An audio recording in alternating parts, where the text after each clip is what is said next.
Hello everyone and welcome to Learning About Learning. I'm Dr. Vonda Swartz, creator and host of this program.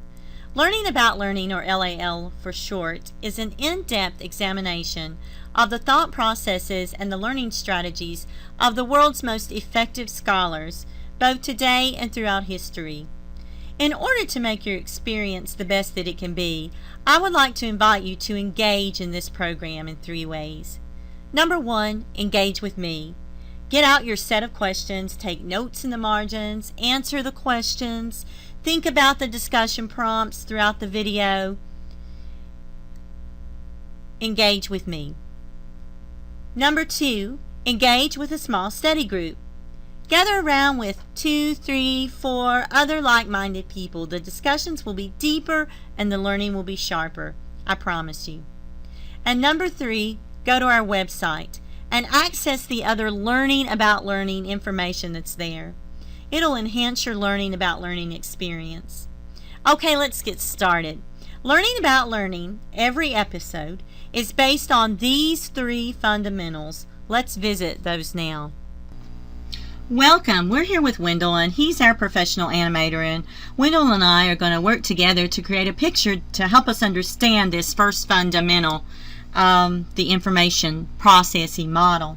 Now, learning about the information processing model is important because it demonstrates the actual physical processes that occur when learning and memory is happening in the brain, and so it gives us some insight into that. Okay, Wendell, first let's get started with this first part of the brain. It's called the sensory register.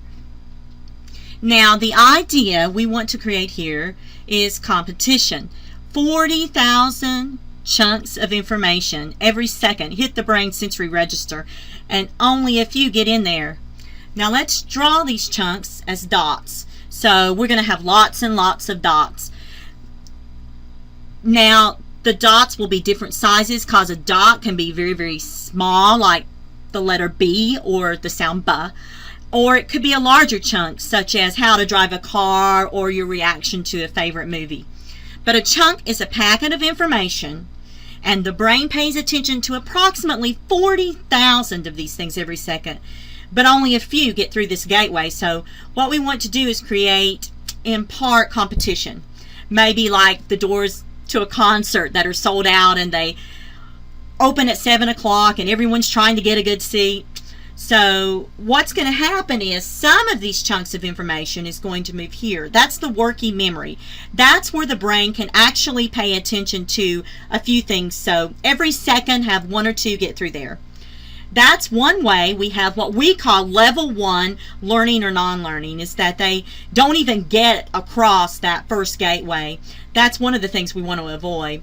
So we've got about 7 in here, and now we're going to focus on the working memory. This is the part of our brain that can handle and think about and rehearse about 7 chunks in an adult, 5 to 9 actually.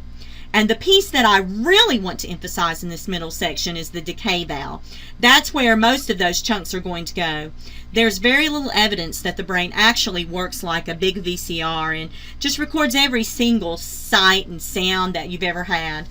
You know, in fact, really what the brain does is it acts more like a sieve, in that all the information mostly just departs. So if you want to kind of create a sieve effect there so that some of the chunks are filtering down there, and in fact, if the brain were in charge of your attic, Wendell, it wouldn't look like it does today. It would be really cleaned out. So if it doesn't get learned, it's out of there. Then the third part is what we call long-term memory. Now, here's where we get to actual learning. This is where we talk about what we call level 2 and level 3 learning, but it's learning. And so in here we're going to draw a few chunks, also different sizes. Just draw a few.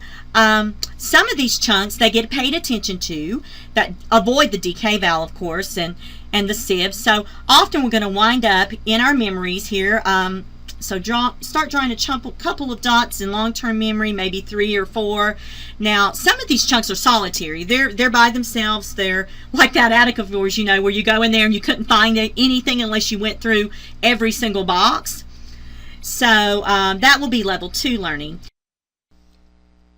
Now we need to create, with some of these other chunks or dots, a network, a pattern, or a web, because The idea is that they are connected to one another, kind of like molecules almost, and there are multiple webs, multiple connections, and not only are the dots connected to other dots, they're connected to other connections. So it can almost be like all kinds of lines going back and forth. That's going to be how, Wendell, we're going to draw a picture of level 3 learning, or connected learning, which is the highest order of learning. That's the good stuff. It gets paid attention to, but it's not learned just through repetition. It's learned because it's connected to a rich web, or the word there is neural schema or neural framework. So do your magic, okay? And we're going to take these chunks and we're going to bring them together. We're going to bring these connected patterns together and actually put some animation with it and bring them to life, just like the brain.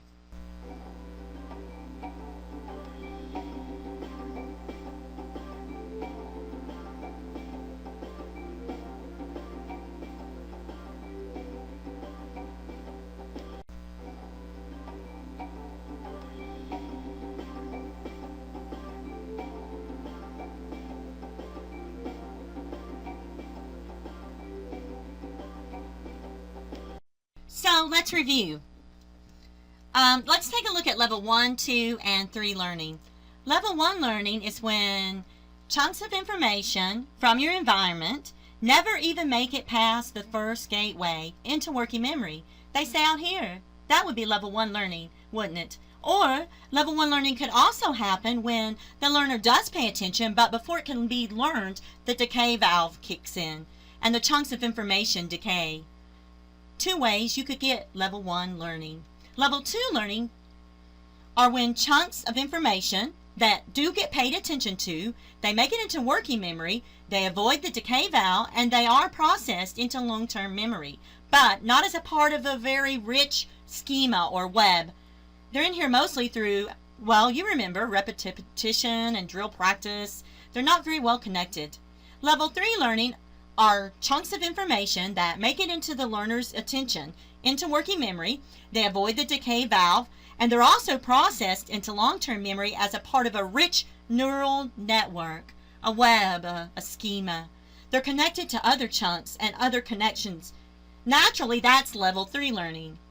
Now, the information processing model really helps us to explode a myth of learning that's really been persistent, and the myth is this: that learning, that your brain is like a powerful VCR that records every sight and every sound and every experience that you had.